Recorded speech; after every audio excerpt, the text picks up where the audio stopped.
everybody doing today? How's everybody doing today? Mic check, mic check. Making sure the sound is beautiful, the sound is gorgeous, because the sound doesn't like the sound sometimes, and the audio and the video, all of that good stuff likes to do what it wants to do sometimes.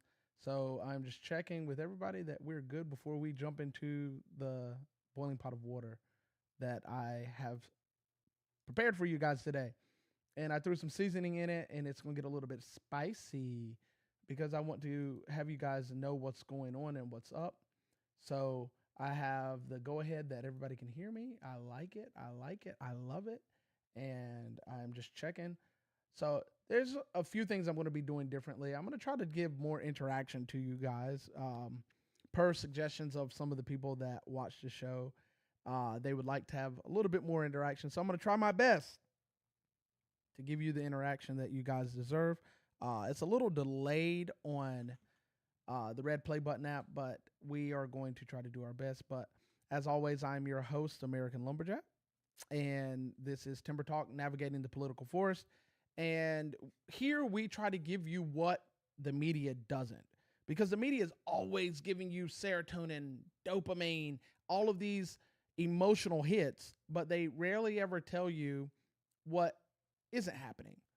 And when I say what isn't happening, is what they're not putting up on the big bright lights. And those are the things that really matter at the end of the day, because those are the things that usually affect your pocket and how you function as an American in your day-to-day life. So we're going to talk about some things today. We're going to hit up China and what's going on there. We're going to hit up voting, because that actually affects you, but you don't hear a lot about it. By the way, midterms are coming up. You should get out and vote. But before you get out and vote, make sure, please make sure you go inform yourself on your candidate, because you could be putting someone in office that doesn't support you or represent you. And you don't want that, because this is why we are in the messes that we're in now.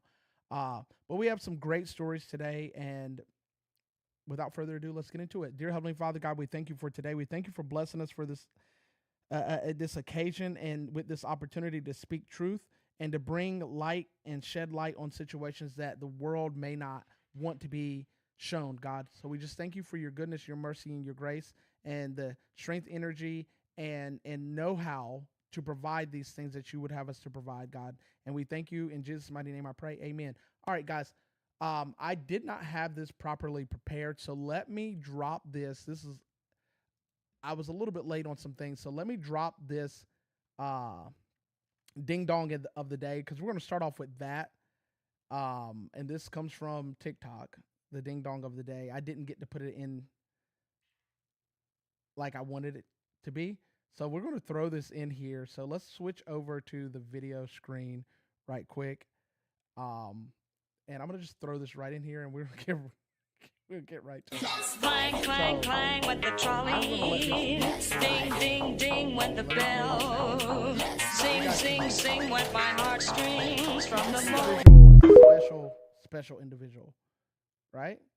Clang, clang, clang with the trolley. Ding, ding, ding went the bell. Sing, sing, sing went my heartstrings from the moment. Let's put that right there. There we go. Clang, clang, clang with the trolley. Ding, ding, ding went the bell. Sing, sing, sing went my heartstrings from the moment. For a MAGA adjacent wedding. And I find this to be very, very strange. Clang, clang, clang with the trolley. Ding, ding, ding went the bell. Sing, sing, sing went my heartstrings from the moment. MAGA is violent, so you need to make sure your makeup doesn't smear if you get hit. Clang, clang, clang with the trolley. I think you just like hitting ding, ding, ding went the bell. Sing, sing, sing went my heartstrings from the moment. And I think you should seek help, because clang, clang, clang with the trolley. Ding, ding, ding went the bell. Sing, sing, sing went my heartstrings from the moment. People that are on the side of MAGA aren't going around hitting each other in the face. They're not clang, doing clang with the crazy trolley. things that would cause harm to people. They're just not. So why are you acting like this? I can tell you why you're acting like this. You're acting like this because you want attention. You want the clicks, the likes, and the views. You want people to 1 second. Hold on 1 second.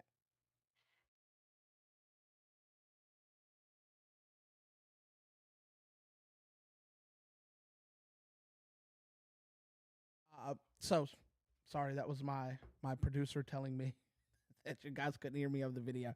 The video, I got you.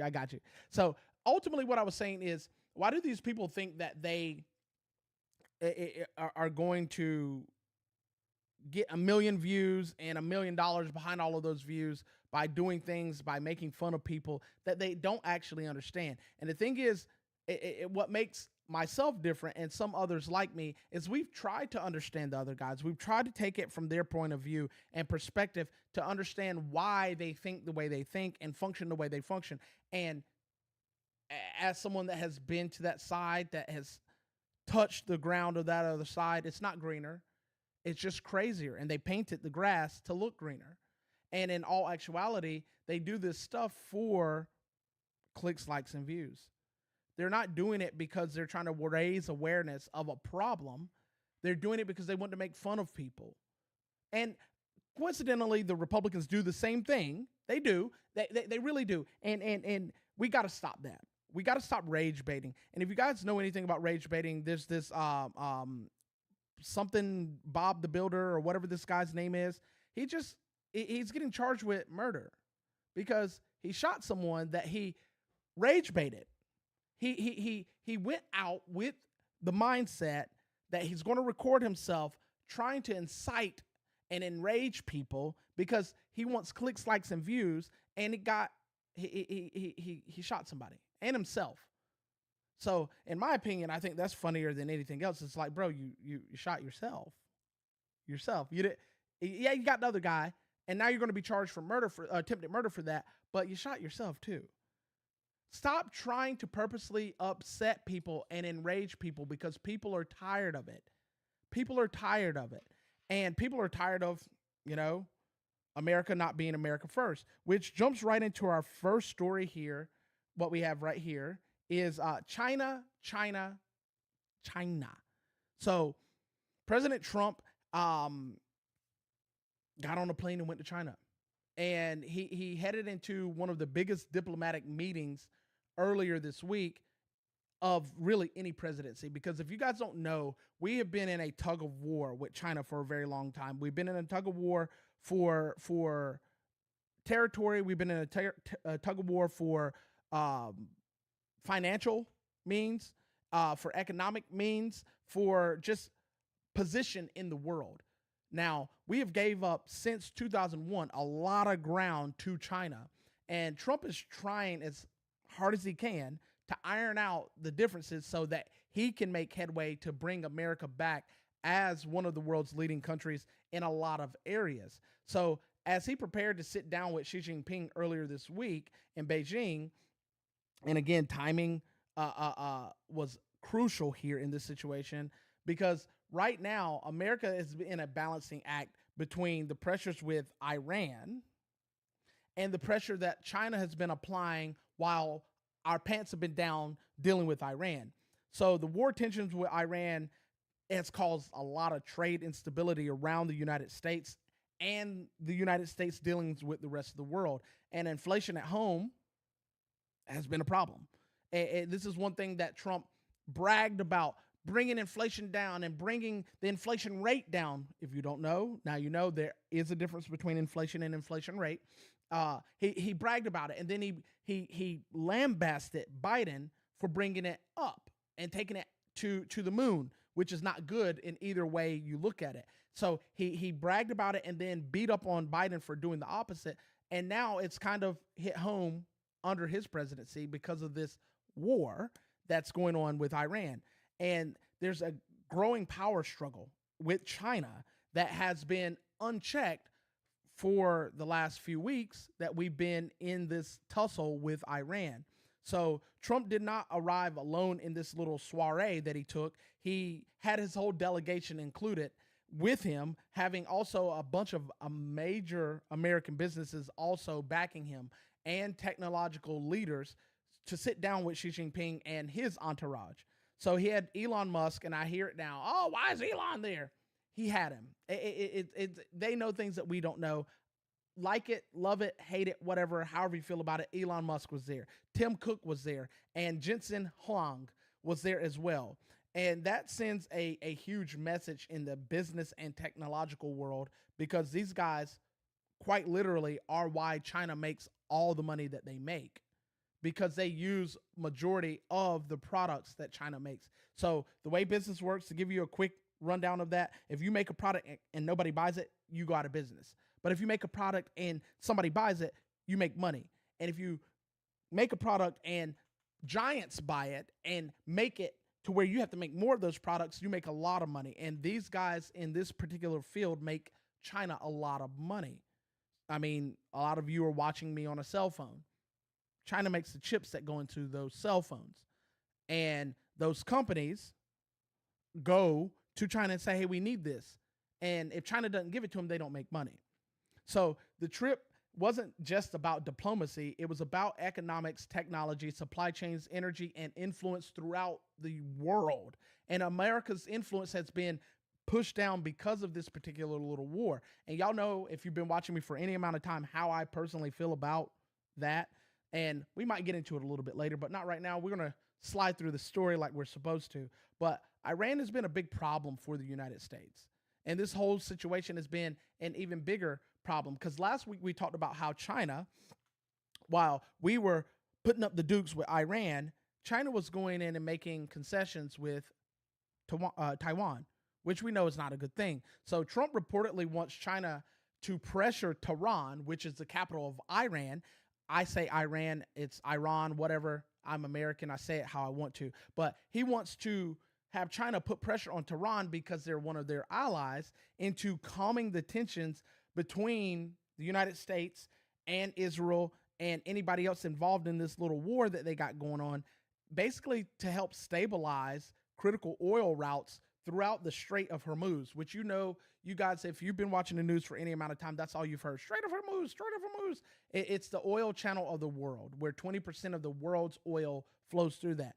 Trump's just like, hey, I ain't even asked you to stop the war. I just want you to calm down. So he's putting that weight and pressure on China to do, because this also hurts China. But by not having that oil reserves, doesn't hurt them as much as everybody thinks it does, but it does indeed hurt them.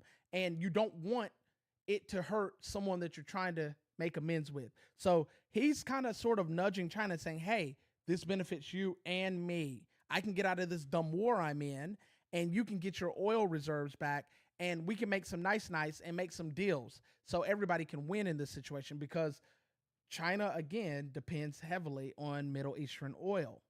So, and if those shipping lanes are closed, then the global economy feels it.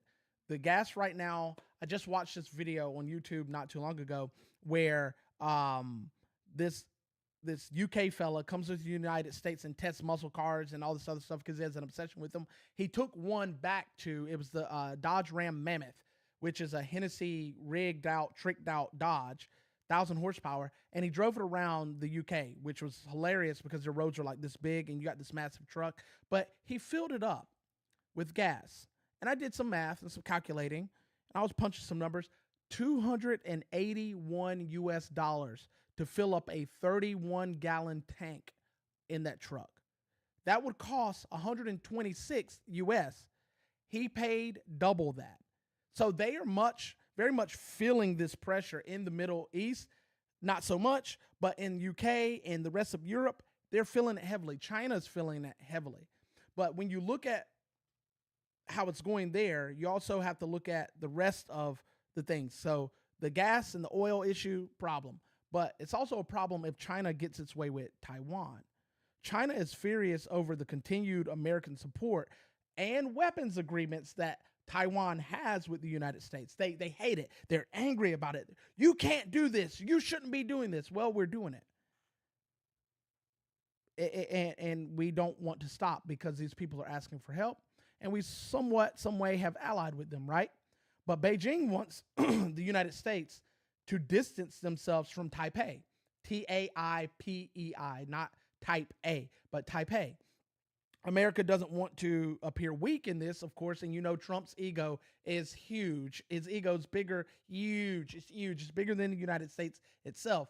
So he doesn't want America to appear weak in general, especially in the Pacific region, where we have a very small foothold. And if you guys, again, have been watching the show for any amount of time, you know that I've let you know that China has been taking more and more liberties in the Pacific and more territory in the Pacific, pushing up right up to the borders of the Philippines, where the United States were previously doing war exercises, naval war exercises with the Philippine Navy. They push right up against that. So now we have to go to the other side of the island if we want to do something, right? So those are two major things that they have a problem with: the oil and now the relationships with Taiwan. And I feel that if we give in on the relationship with Taiwan, then China is then going to have their way and reassimilate Taiwan into China. And that's a problem for us all the way around. It's all the way around. And that's totally going to affect our technological pathways to the future, because all those little chips, as I said before, control our boom boom machines. So the technological war is huge. Trade and technology are still major battlegrounds, because if China doesn't have the trade and technology, then they lose money, and then they lose footing in the economic world, and then thusly the world, because China doesn't need to fight by sending a bullet. They can fight by sending a dollar. And if they can stop your dollar, then they win, right? So Trump's tariffs and exports restrictions on China, especially around AI and semiconductors, which is what we use mainly from them, hit China pretty hard. And China's responding with the pressure with the rare earth minerals. They're saying, hey, you're hurting us here with these tariffs and stuff. We're going to hurt you by not giving you the rare earth minerals that allow you to make these semiconductors and all these other pieces of technologies and bits that go into your war machine, which coincidentally would shut down all of those little semiconductor plants that Biden had built and Trump had built, would shut down completely. Because if you don't have the materials to make the product, what's the point? What's the point? What's the point of having the buildings? And this is why most of these buildings end up going under anyway, is because we lose the ability to make them, because we don't have the materials. America relies heavily on these materials. Neither side wants to lose strategic ground here. So what's going to happen? That's the question. What do you believe is going to happen? How do you think this is going to affect us going forward? Because we still have 3-ish years with Trump. We really do. So the next battleground outside of this story, and this is a long story, but it's an important story because this is going to affect your pocket in the long run. So artificial intelligence, that has entered the fight. And the military AI, cybersecurity, and technological dominance in that particular sphere has been a huge thing between China and America. It's like the race to the moon, whether you believe we went to the moon or not. It's like that race, America and China. And don't think Russia's asleep just because they're putting up dukes against Ukraine. All three of these major nations are fighting to have the highest and most advanced technological military AI and cybersecurity they can possibly have. The war on the battleground is changed from espionage, and coincidentally we are going to talk about spies, but it's kind of changed from that, because now we need to attack each other in the technological sphere. Crazy enough, if someone hit anybody with an EMP, we could shut all this down, but I digress. This is where the battlefront is now. And both countries now are juggernauts in this area. And they know that the next global superpower may not just control territory, but information. Information is power and always has been and always will be. So if they can get a foothold here, then we lose. If we can get a foothold here, then they lose. So this is a balancing act that the Trump administration and any future administration that comes in, whether Democrat or Republican, has to be very, very careful with. It's a thin line between destruction and success. It's a very thin line. And then, again, we're still talking about China. China. We have to talk about the fentanyl. Trump also continues to pressure China over the chemicals tied to fentanyl production. This is where it comes from. China is a major global pusher and producer of fentanyl, chemicals that are often moved through Mexico before crossing into the United States. And China knows this. They deny any responsibility here, but they know this. But politically, overall, this issue hits hard inside of America because I don't want to lose an American to drugs. You shouldn't want it either. It's a sad day when we know we are losing people to drugs. It really is. And overall, my take on this is what makes this whole summit important that Trump's going to or has gone to. It's not just the tension that it comes with.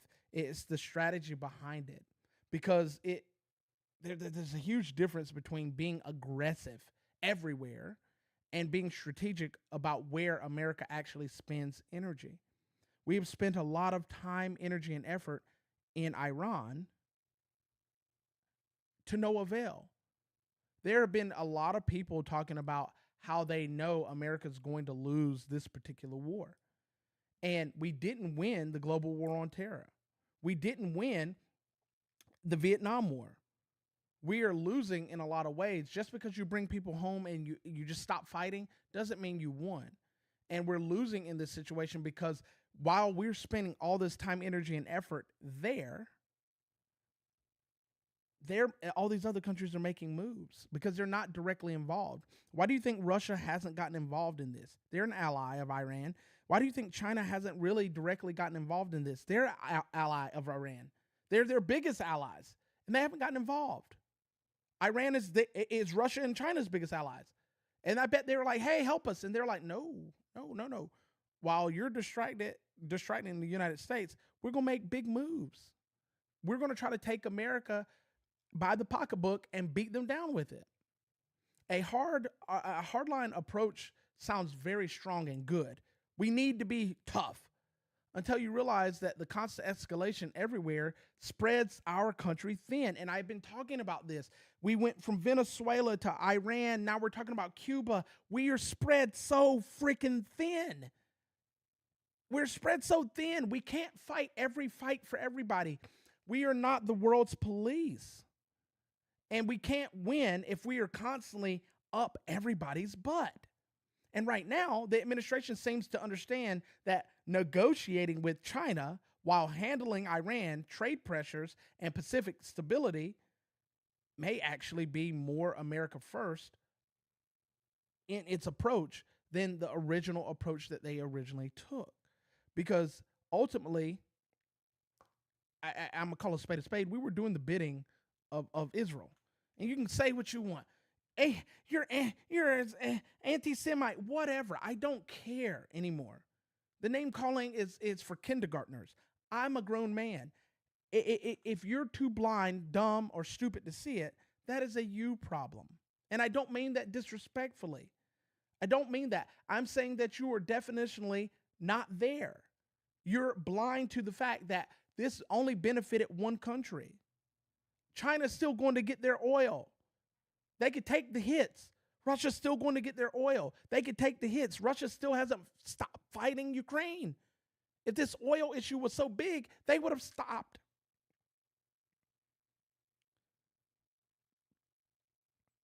You have to take the wise approach. Otherwise, you end up looking very foolish. And America will continue to look very foolish just so as long as it continues to do the biddings of other countries. Once you start talking about protecting national interests, the conversation eventually comes back home where it should have been from the start. Because before a country decides its role in the world, it usually decides who gets a voice inside the world first. Which brings us to our next segment here. Call to duty. Those gamers know what I did there. There's a call to duty. The fight over America voter rolls is escalating once again. It never really stopped, but because everybody's attention was turned to Iran and Israel and the Middle East, we forgot about what was happening home. I didn't let you forget. If you've been watching my show for any amount of time, you know I keep your head turned and your nose in the book of America straight up. The book of the Bible and the book of America, I keep your face in it, right? And now the Department of Justice is pushing harder than ever.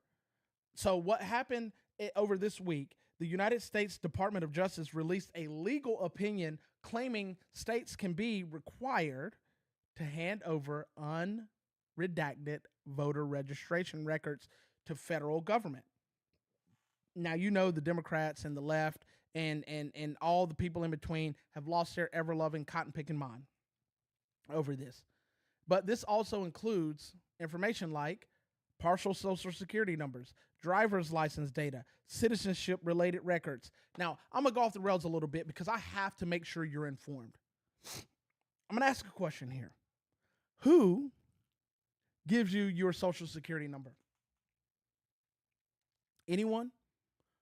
I'm looking at the comments on the platforms here. Who gives you your social security number?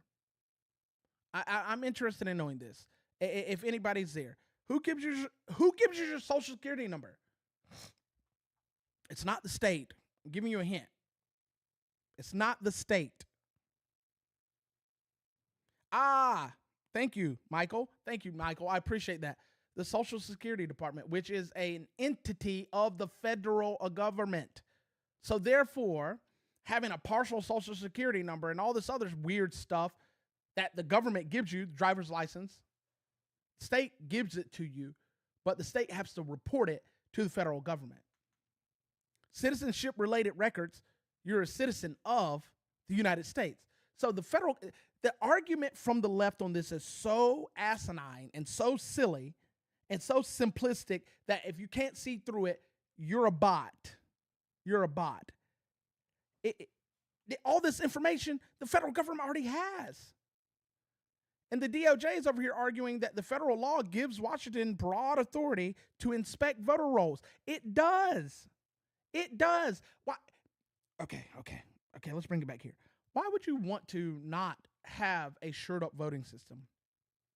If there's nothing wrong, there's no cheating, there's no lying, there's no stealing, there's no twisting, there's no padding. If there's none of that, why would you not want your voter rolls and your voting system shored up, checked, audited? Especially when the matters of voting involve election integrity and citizenship verification. Again, these people are pushing back, saying that, using the federal courts, of course, saying that the DOJ's demand in states like Michigan, California, Rhode Island, and Oregon, judges are ruling that the states are not required to surrender private voter data. It is not private. It is very much private who you write down and the count, they know, but they know by your social security number. This is how dumb this is. This is how dumb this is. Check this out. You know, you can go look up people's voting history.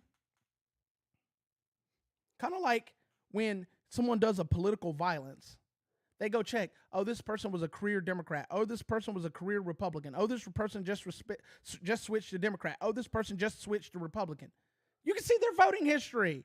We just had a Muslim in North Carolina win a district that was uncontested as a Republican, and for 8 voting cycles, she voted as Democrat.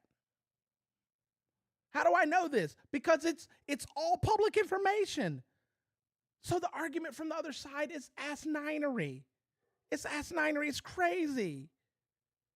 Now, supporters of this say that it's straightforward. American elections should be decided by American citizens. Point blank, period. And if you don't think so, you're dumb. And if states cannot properly verify their voter rolls, then the federal government has the responsibility. Actually, that's constitutional. Let me teach you a little bit more. I'm giving you some lessons here today. If the states are acting outside of the confines of the Constitution of the United States, then it's the United States' duty to step in and correct the state's actions. So when you guys look at this way, you have to understand that this is all constitutional.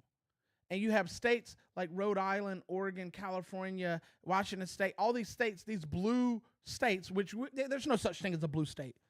There's a bunch of big blue cities that get the biggest blue voice that make the states blue. There's blue counties and cities. That's it. There's no such thing as a blue state. Being realistic here,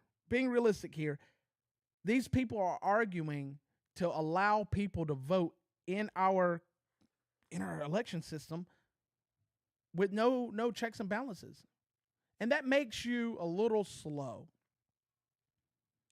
The critics are out here warning that large-scale federal voter surveillance systems are going to go against our civil liberties. Notice how they always go for civil liberties? There's no such thing as a civil liberty. You have your constitutional, protected, big R, God-given rights. And then they have the ability and duty as the federal government to uphold those and protect those. When the states' governments are overriding and overstepping those constitutionalities that are in place to protect you, they have to be checked. And the states have done a damn good job convincing you that the government's trying to take your rights. No, silly. No. But on the flip side, because I got to give you my perspective, because you know that I'm a big, firm believer that when you give the government an inch, they'll try to take a mile. Even under Donald Trump's administration, if you give them an inch, they'll take a mile. Really, take Donald Trump out of it altogether. Congress. If you give Congress an inch, they're going to take a mile. Fortunately enough, this is in the executive branch, and the executive branch is right now is at enmity with the legislative branch, where Congress sits, which is a good thing. They don't ever need to be on equal terms. They don't, because when the executive branch who enforces the law is in cahoots with the congressional branch or the legislative branch, then that usually hurts us. We got to have someone to keep them in check because we are too silly and slow to keep them in check like we're supposed to, right? So overall, at the end of the day, voting power and voting is power. And if you're not using that power correctly, it only works ultimately if people work it. And the process behind it has to be simple. And it really is simple. It's just it's been overly complicated with political theater. That means that overall states have a responsibility to maintain a clean, lawful, accurate voter roll because these are American elections. And the citizenship verification should be something that is a must. And I like the SAVE Act. I like it. But the SAVE Act is not going to do everything that you think it's going to do. It actually, now the left is screaming it's going to take away blacks and females being able to vote. You guys, stop it. Blacks and females were voting before. And I say females because you think women can be whatever someone decides it is. But blacks and females were voting. And I even hate saying blacks because they're Americans. Dark-skinned Americans and females were voting before there was ever a 15th or 19th Amendment. They again, every time the federal government makes a law or an amendment or something outside of 1 through 10, it hurts you and I, not them. This is why if you go read your Constitution, it says Congress shall have the power to appropriate this legislation. What? But they don't have any power in the first 10. Why do they gain power in 11 through 27? You should ask yourself that. They've given themselves 17 empowerments. Every time they take power, you lose power. But ultimately, in this particular story, the public has stake in this particular arena. And they have to stay aware of how much authority is a comfortable giving point to the federal government and how much of the authority is an overreach. But when you have states that are out here that are completely going in the opposite direction of the Constitution, it kind of takes a hard push to fix it. And that's a dangerous place to be, because if the people pushing aren't pushing properly, they're going to over push and give Congress more power, the federal government more power. Because once Washington builds a system, it rarely gets smaller. And I used to ask this question when I would debate. Can you name one government program or system that didn't cost the federal the people a lot of money, that did its job? That's the second criteria. End it without continuing to take money later. Can you do that? No, you can't, because that doesn't exist. Again, every time the federal government does something, it turns your rights into a privilege, as AIP said over here on the Red Play Button app. Thank you, AIP, because I quote that as well all the time. Every time you cry about something, they take a right and turn it into a privilege by giving you a license or a permit to do so, or some type of verification or paperwork. And while Washington keeps tightening the focus inside of the country, the administration is also shifting attention closer to home geographically. This whole episode has been about America first, and we're only 2 boxes in. But the next story here is a good one. The next one is Eyes on America. So here, the White House is rolling out a brand new counterterrorism strategy. And finally, I'm seeing less news about Iran and Israel and more news about America, right?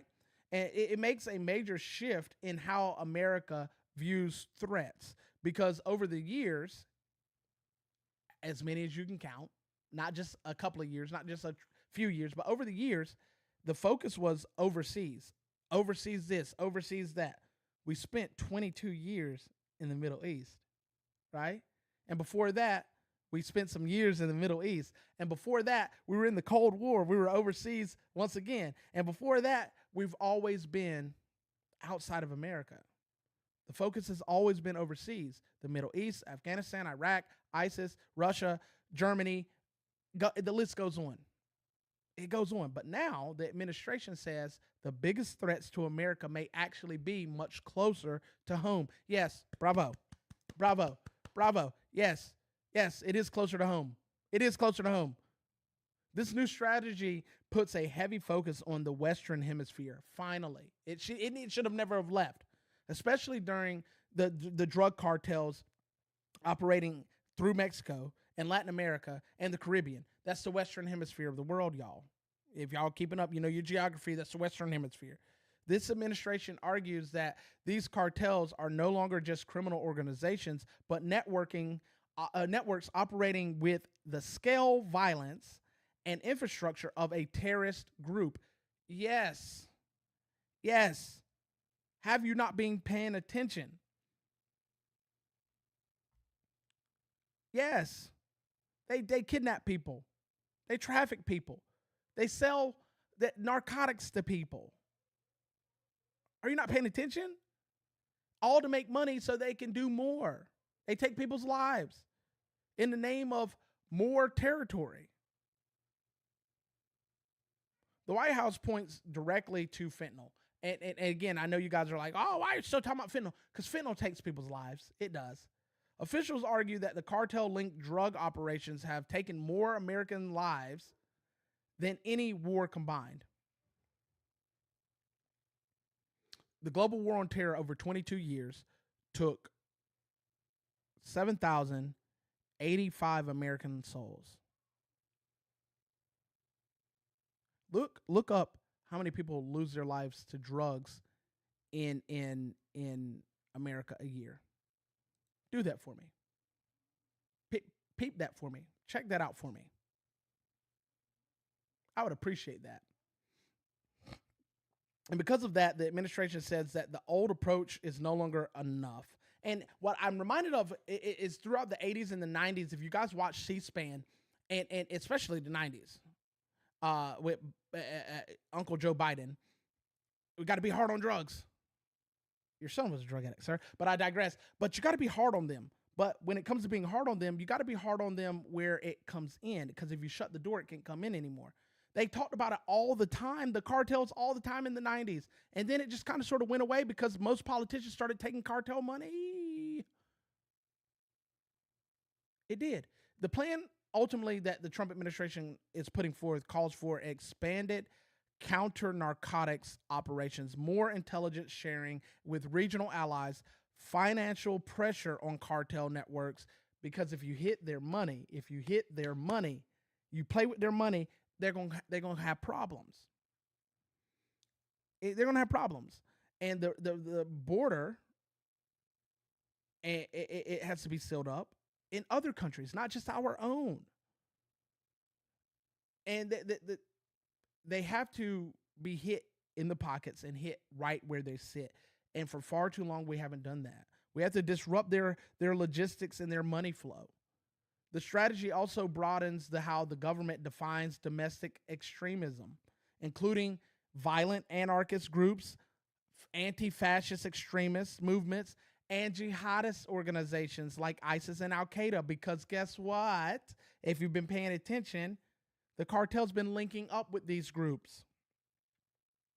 Yeah. A new player has entered the game. Before, it was just George Soros using Antifa. Now the cartel is using them. Because if I can make you look over here, I can take your pocket over here. And that's exactly what's been going on. And they're joining these jihadist groups because if we can go boom, boom here, I can make a movement here because everybody's looking over there. But they're also trading tactics. They're strengthening each other. This has to stop. And it's happening right here in America and right around America. This ultimately is about influence. The administration is clearly signaling that America intends to tighten its focus inside the Western Hemisphere again. It should have never have left. It should have never have left. Not just military, but strategically. Especially as the concerns grow over instability, cartels' expansion, and foreign influence through countries like Venezuela and Cuba. And this is the only time I really will say that I kind of sort of have an issue with it, because he's mentioning countries that he wants to keep peckering with. Pull out of Iran first before you go mess with Cuba, please. They're 90 miles away. And I know we could vaporize them real quick, fast, in a hurry, but they're 90 miles away. They're a problem. They can cause harm to America. So we got to actually pay attention to how we do this. But we can't have one hand in the pot over here in the Middle East and then try to fiddle diddle in the Western Hemisphere. The strategy feels different because it reflects a major philosophical shift. For years, America has spent enormous energy and money trying to stabilize the other side of the world, which has very little to do with us outside of oil. By the way, we provide in America 80% of our own oil. 80% of our own oil in America. It's just nice to have oil elsewhere when we need it, but we provide 80% of our own oil. We got our own oil reserves here, but we've been spending all this time, energy, and effort and money stabilizing the rest of the world to no real benefit to us. But now the administration seemingly to be like they're saying that, hey, maybe the priority should be securing America's own neighborhood first. And honestly, that particular idea resonates with a lot of people. That's actually what he ran on, and that administration ran on. That's actually what a lot of congressmen, men and women, even though they were riding the coattails of the popularity of Donald Trump, ran on. Because a country cannot keep protecting strength abroad if it loses control of what's happening along its own borders. And it's been said that America will never be dominated from the outside, but the inside. And speaking of borders, the administration is now turning its attention to something else sitting inside the United States. It's going to be the Mexican consulates. Yeah, Mexico's catching more hands. They're catching more hands, and I'm here for it. And it's not the way you think. It's actually a good thing. The Trump administration has now made another major move by raising tensions between Washington and Mexico once again. if you guys have been listening before, Mexico wanted to cut ties with the United States in its dealings in sharing information and stuff because of the agents that lost their lives in a car accident, saying that America was doing things that they shouldn't have been doing and going places that they shouldn't have been going and doing things that were outside of the realms and the scope of what the alliance was. But we were the ones to lose people in this accident. Well, this time that's change is taking place here.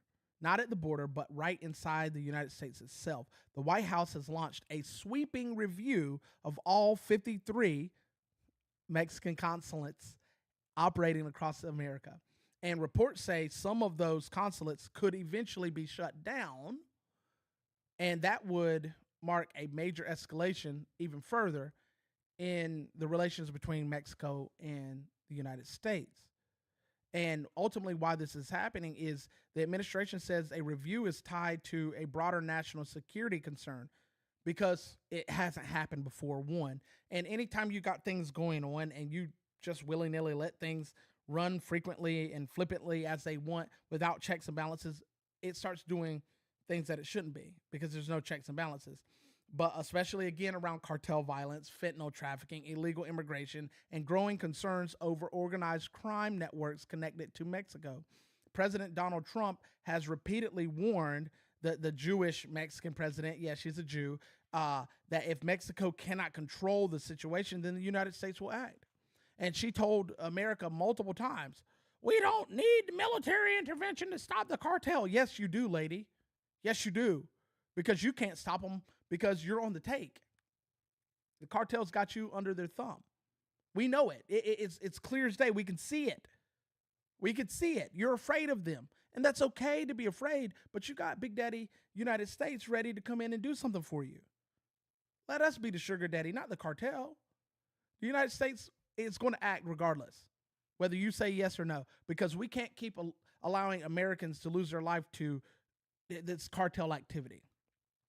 Yep. And the tensions, again, has already climbed due to the 2 CIA-linked deaths in the counter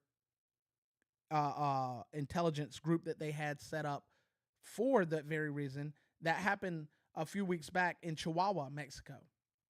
But at the same time, the U.S. prosecutors indicated that several Mexican political figures or they indicted, indicted. There's all the indictments. I finally want something to happen with all these indictments going out, but usually when we indict someone that's not American, things generally do happen. But the U.S. prosecutors has indicted several Mexican political figures over alleged cartel-related activities, including figures reportedly tied to the political orbit of Mexican President Claudia Sheinbaum. Yeah, she's a Jew. You got me. So, like I said, she's connected. There's no way you can have political figures around you doing dirt and you not know about them, because politics is like high school. Everybody gossips. Everybody knows what's going on. Now, why the consulates matter overall is, and this is very important, Mexican consulates do far more than process paperwork for people that want to come over here, right? They provide identification services, legal assistance, support, resources, and communication for millions of Mexican nationals inside the United States, which is why I always got to give you the critic side of things, that the critics are saying, and they're arguing, closing or restricting them could inflame tensions and hurt immigrant communities. Well, tell the Mexican president to get her head on her shoulders and stop being afraid of the cartel and do business with the United States the way it should be. Because supporters see it differently. They argue that the foreign government operates that foreign governments operating inside of the United States should face heavy scrutiny. Yes. Heavy. Heavy is the head that wears a crown, but heavier is that crown wearing head's hand when it smacks down, as it should be on anyone that is not under or willing to go under the subjection of the kingdom. Because you guys always saying no kings, so that's why I did that little thing right there, because you guys get your butt hurt about kings, right? Especially during a period of cartel expansion, right? And we know they're expanding because they're amping things up because they're feeling pressure. So they're trying to get what they can get while the getting is good. But ultimately, this move feels a little less symbolic and a little less political and more like the administration is redefining how far America first actually goes. Because traditionally, America separated diplomacy from border enforcement. And it should have never been that way. And now the lines are starting to blur again, which they should have never been apart. Should have been one line, because that's America first. You can be diplomatic and still protect your nation, as every other freaking nation on the planet does. Every other nation on the planet protects themselves out the gate before they do anything else, except for America. But the message is clear and becoming more clear that this administration does not view border security, foreign influence, cartel violence, and diplomacy as a separate conversation anymore. And this is crucial to the American First agenda, because a lot of people are saying Trump is a liar. He's done this and done that. Yes, he has lied, just like every other politician. But as long as he upholds that one policy of being America first, or gets back on track at the very least, then you can't say he truly lied. People are allowed to slip and stumble. You got to forgive them and actually continue to support them. Just because you have an argument in your relationship don't mean you break up, unless it's a continual thing. Jesus, it's only been his first year. He's only a few months into his second. Give it time. And this is not coming from someone that is a diehard Trump supporter. I see it for what it really is. I really do. But ultimately, speaking of borders, we have to really jump on it the right way. Speaking of borders, one of the oldest fights in this entire debate is heading back to court once again. And this time, it's about the wall, because everybody's freaking out. He's teared the wall. He's going to build the wall. I had a guy earlier today tell me that he was going to build the wall. He didn't do it. He built like 550 miles of it. He did. Well, that's the border between Mexico and the United States is longer than that. Yes, some areas don't need a wall because it's got a natural wall. But this particular wall situation is going to the Catholic Church. This is America versus Catholicism. And I got to call it what it is. And this might not go totally how you think it's going to go, but it's going to go in a direction that is truthful. The battle over the southern border wall is heading back to courts once again. And this time, the fight is not about activists and state officials pushing back or environmentalist groups pushing back. It's actually the Catholic Church that's pushing back in this instance. The Trump administration is pushing to seize more than 14 acres of church-owned land near the Mount Cristo Rey. Now, constitutionally speaking,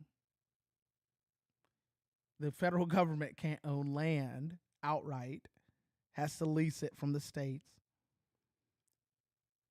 But before I get into that the way I want to, let's get deeper into the story, because I'm going to go off the rails and I might not come back.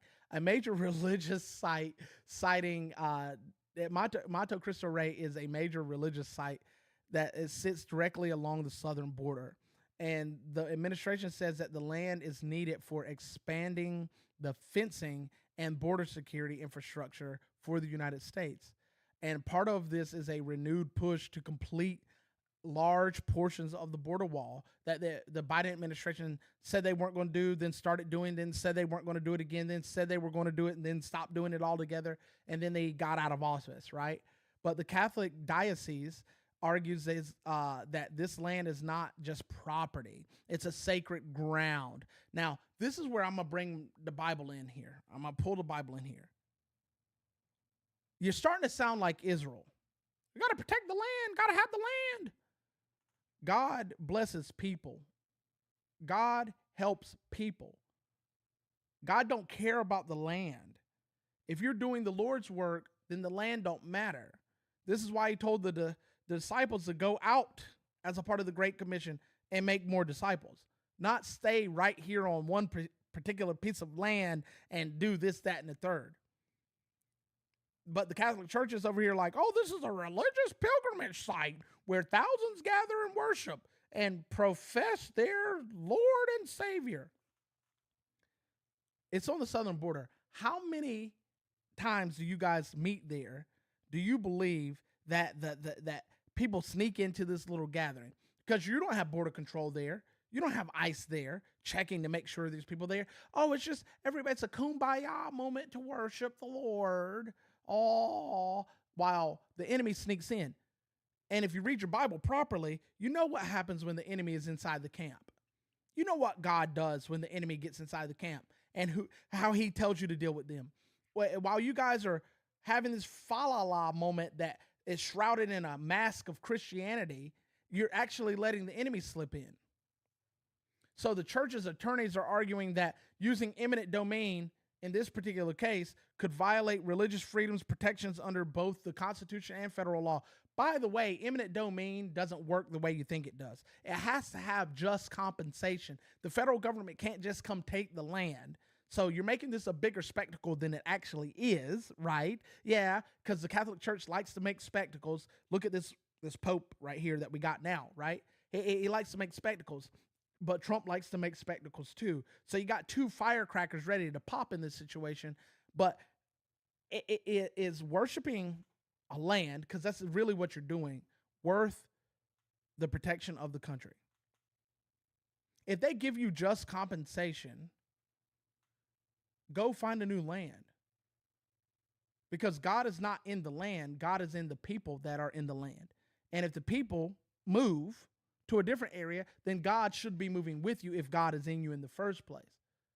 I would rather shore up our borders than have some maybe possibly righteous worshiping site that God don't really care about anyway, because he cares about the people.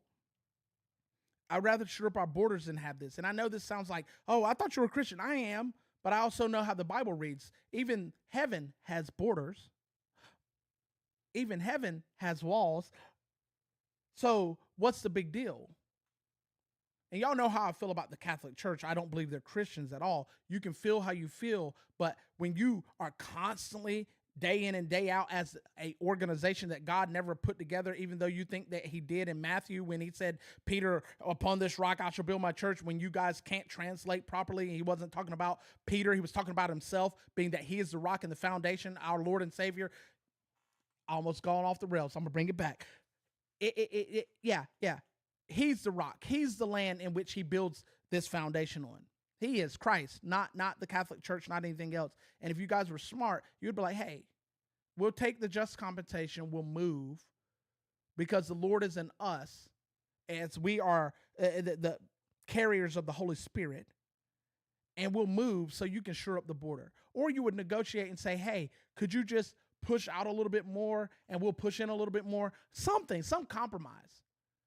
Just to shore up our country, because the people are slipping in through your little crack, and Satan don't need but a little bit, and he's going to take a lot of it, kind of like the federal government does, kind of like the federal government. So I want people to make sense and not make feelings, to do a God idea, not a good idea, right?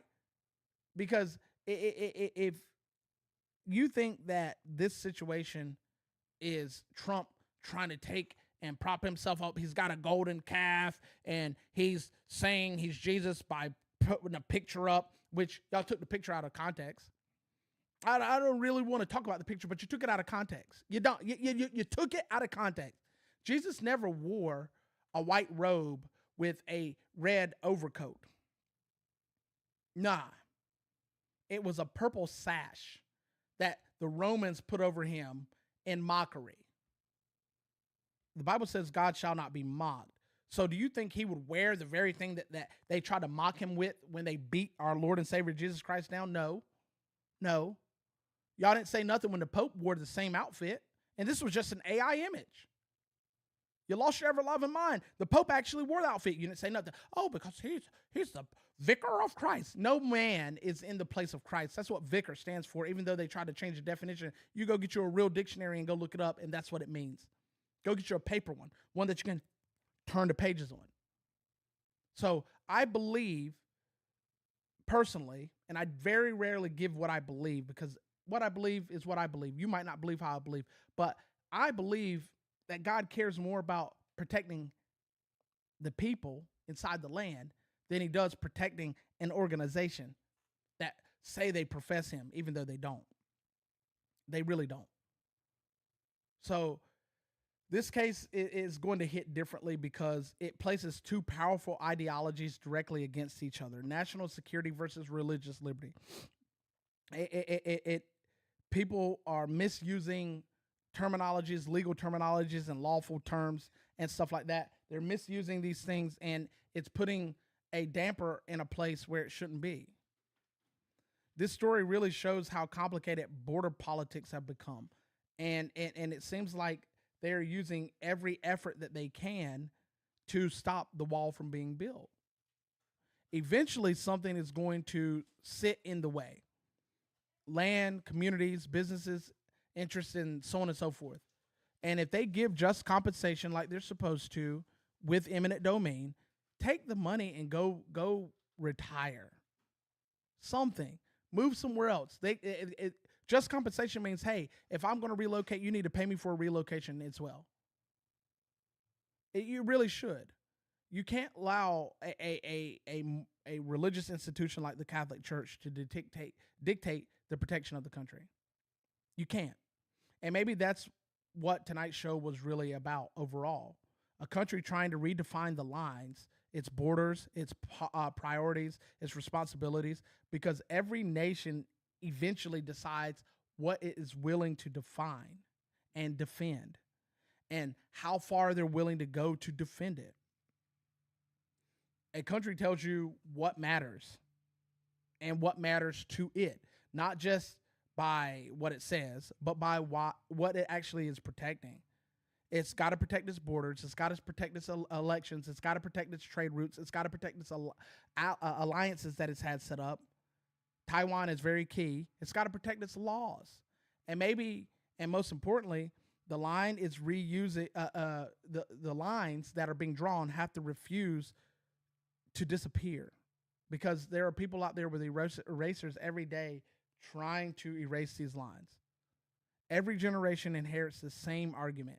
It's in a different form, but it's the same argument. How open should a nation be? How much control is too much? When does security become overreach? And when does hesitation become weakness? Those are not easy questions to ultimately answer outright. And if you answer them quickly, then you didn't put much thought into it. And how they are definitely not clean answers that you can give. Some of them are coming at a cost. But ultimately pretending that these things don't exist anymore, you can't do that anymore. That's usually when countries start drifting, not all at once, but slowly, like America has been. Little compromise here, little compromise there, blurred boundaries here, responsibilities handed off to this place here and there, and slightly and surely and eventually, nobody remembers where the line was supposed to be in the first place. And that's why nights like this matter, because you're getting information that makes you question things. And when you question things, you can go learn how to actually affect change. But because our nation is what it is, that we've stopped asking the hard questions. And usually when you stop doing that, it stops being led by the people and becomes led by a system that is out of control. But ultimately, I want you guys to stay grounded, stay aware. And that's where the line really is. Awareness and being grounded in truth, being grounded in reality, but also not missing the forest for the trees. You guys have a good night. I'll see you next week.